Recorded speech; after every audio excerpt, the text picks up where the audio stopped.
Hi everybody! So today is Earth Day 2020, so I thought it would be more than appropriate to read the Lorax. And I have a few activities for you to do at the end, so listen and enjoy, and hopefully it inspires you.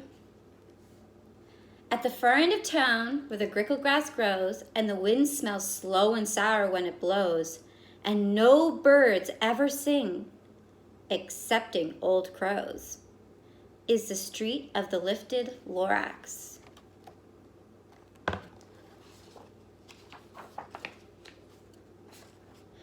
And deep in the grickle grass, some people say, if you look deep enough, you can still see today where the Lorax once stood just as long as he could before somebody lifted the Lorax away.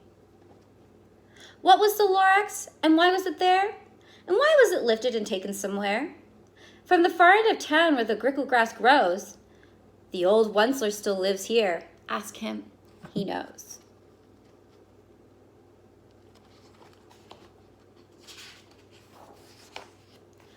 You won't see the Onceler. Don't knock at his door. He stays in his lurkum on top of his store. He lurks in his lurkum cold under the roof, where he makes his own clothes out of myth-muffered moof. And on special dank midnights in August, he peeks out of the shutters, and sometimes he speaks and tells how the Lorax was lifted away. He'll tell you, perhaps, if you're willing to pay.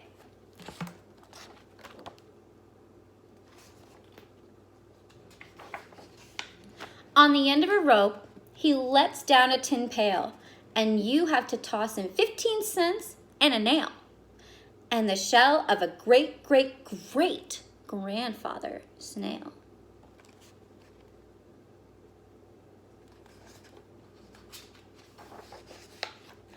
Then he pulls at the pail, makes a most careful count to see if you've paid him the proper amount.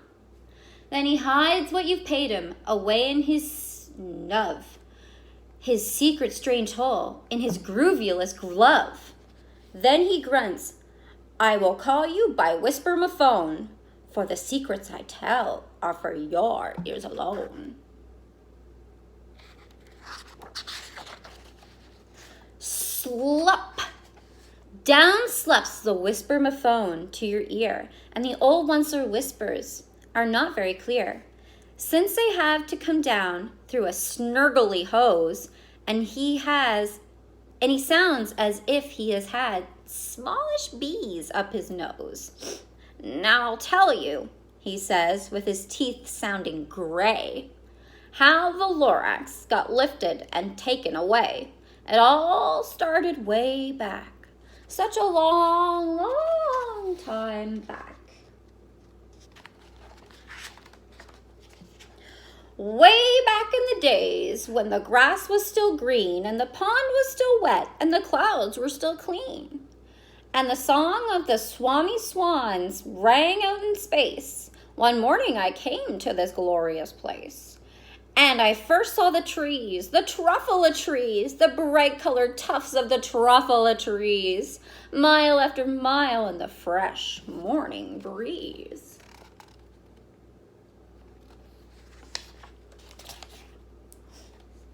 And under the trees I saw brown barbaloots, frisking about in their barbaloot suits as they played in the shade and ate the truffle of fruits.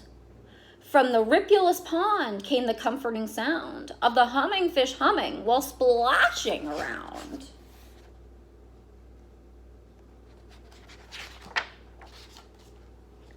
But those trees, those truffle trees, all my life I've been searching for a tree such as these. The touch of their tufts was much softer than silk, and they had the sweet smell of fresh butterfly milk. I felt a great leaping of joy in my heart. I knew just what to do, and I unloaded my cart.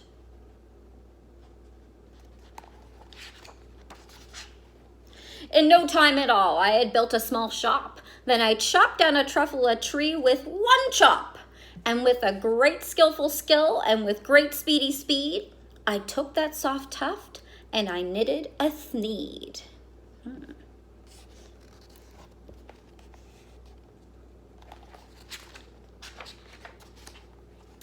The instant I'd finished, I heard a gazump. I looked, and I saw something pop out of a stump of the tree I chopped down. It was sort of a man. Describe him? It's hard. I don't know if I can. He was shortish and oldish and brownish and mossy, and he spoke with a voice that was sharpish and bossy.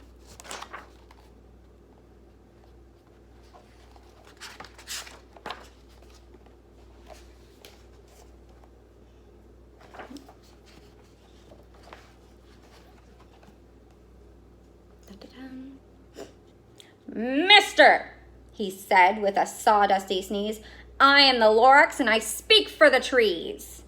I speak for the trees have no tongues, and I'm asking you, sir, at the top of my lungs. I was very upset as he shouted and puffed.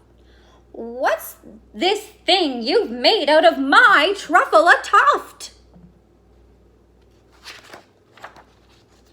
Look, Lorax, I said, there's no cause for alarm. I chopped just one tree, I'm doing no harm.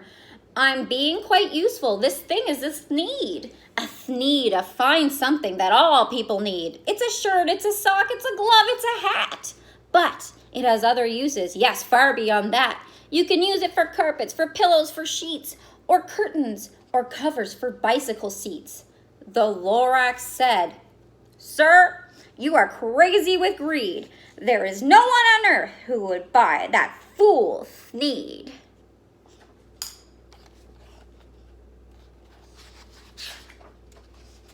But the very next minute, I proved he was wrong.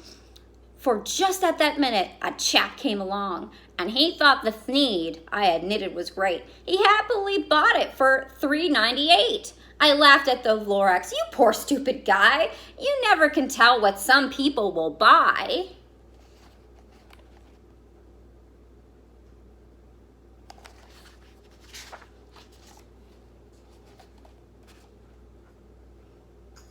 I repeat, cried the Lorax, I speak for the trees.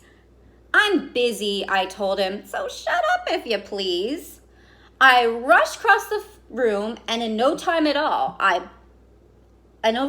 built a radio phone. I put a quick call. I called all my brothers and uncles and aunts and said, listen here, here's a wonderful chance for the whole Onceler family to get mighty rich. Get over here fast. Take the road to North Nitch. Turn left at the Weehackawen, sharp right at South Stitch. And in no time at all, in the factory I built, the whole Onceler family was working full tilt. We were all knitting thneeds, just as busy as bees, to the sound of the chopping of truffula trees.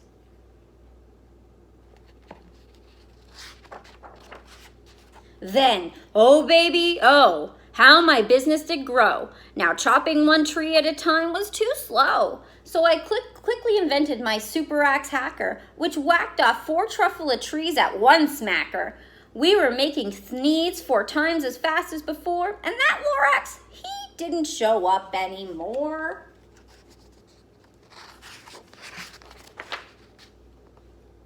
But the next week, he knocked on my new office door. He snapped, I'm the Lorax, and who speaks for the trees, which you seem to be chopping as fast as you please.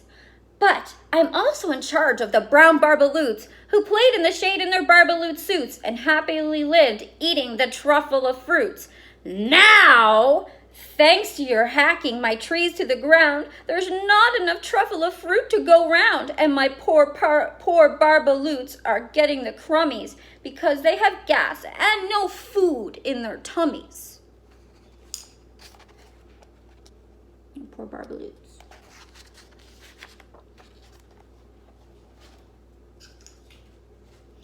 They loved living here, but I can't let them stay. They'll have to find food, and I hope that they may. Good luck, boys, he cried, and he sent them away. I, the Onceler, felt sad, but as I watched them all go. But business is business, and business must grow, regardless of crummies and tummies, you know.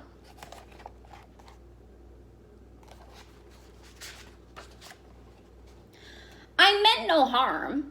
I most truly did not. But I had to grow bigger, so bigger I got. I biggered my factory, I biggered my roads, I biggered my wagons, I biggered the loads of needs I shipped out. I was shipping them forth to the south, to the east, to the west, to the north. I went right on biggering, selling more needs, and I biggered my money, which everyone needs.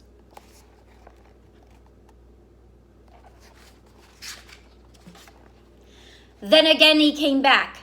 I was fixing some pipes when that old nuisance Lorax came back with more grapes. I am the Lorax, he coughed and he whiffed. He sneezed and he snuffled, he snargled, he sniffed. Wentzler, he cried with a crufulous croak. Wentzler, you're making smogulous smoke. My poor swami swans, why they can't sing a note. No one can sing who has smog in their throat.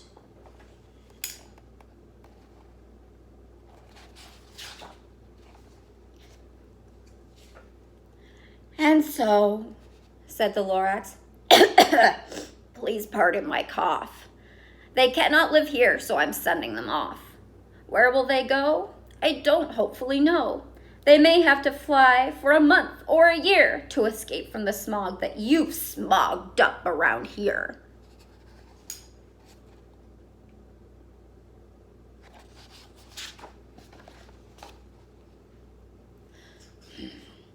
What's more, snapped the Lorax. His dander was up.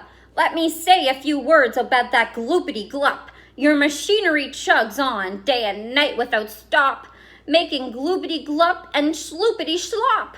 And what do you do with that leftover goo? I'll show you, you dirty old Wentzler man, you.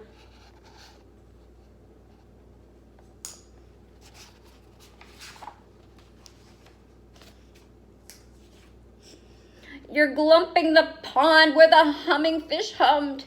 No more can they hum, for their gills are all gummed. So I'm sending them off. Oh, their future is dreary. They walk on their fins and get woefully weary in search of some water that isn't so smeary.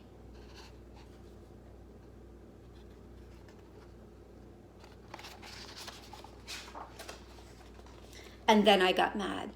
I got terribly mad. I yelled at the Lorax, now listen here, Dad.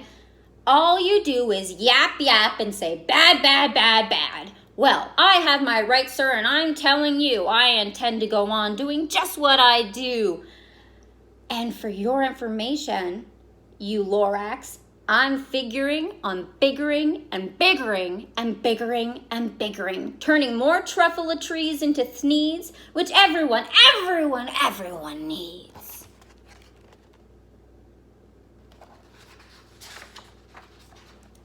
And at that very moment, we heard a loud whack. From outside in the fields came a sickening smack of an axe on a tree. Then we heard the tree fall, the very last truffle tree of them all.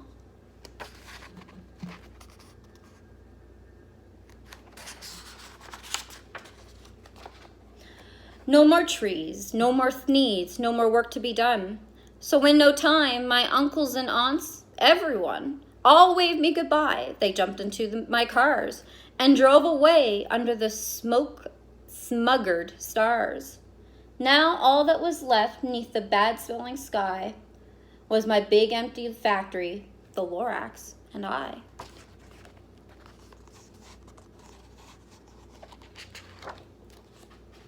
The Lorax said nothing, just gave me a glance.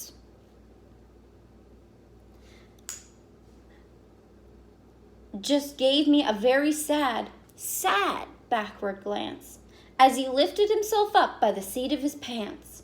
And I'll never forget that grim look on his face when he hoisted himself and took leave of this place through a hole in the smog without leaving a trace. What kind of face do you think the Lorax made? That's mine.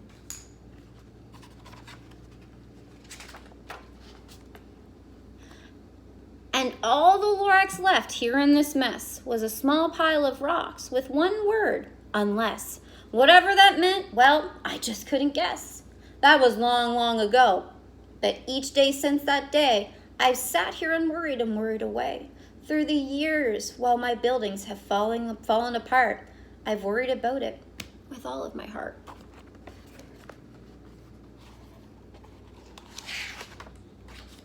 But now, said the Onceler, now that you're here, the word of the Lorax seems perfectly clear. Unless someone like you cares a whole awful lot, nothing is going to get better. It's not.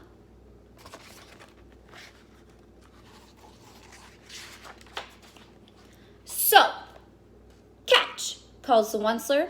He lets something fall. It's a truffle seed. It's the last one of all.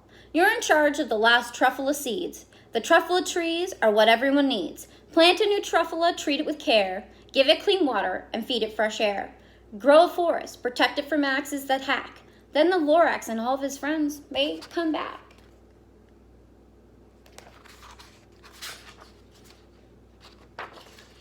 The end.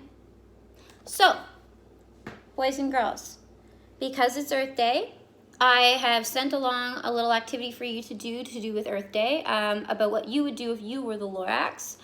I know if I were the Lorax, I would plant as many trees as I possibly could, and I would try to protect all the wildlife as much as I could. So think of some things that you would do if you were the Lorax. I've also sent along a menu of Earth Day activities, but remember, Earth Day isn't just a day. Earth Day is every day. So try to remember that. And the activities I've sent you, you can do any day. You don't have to just do today. You can do whenever you want to, because our Earth matters every day. So I hope you enjoyed the story and my Lorax persona, and I'll see you again soon.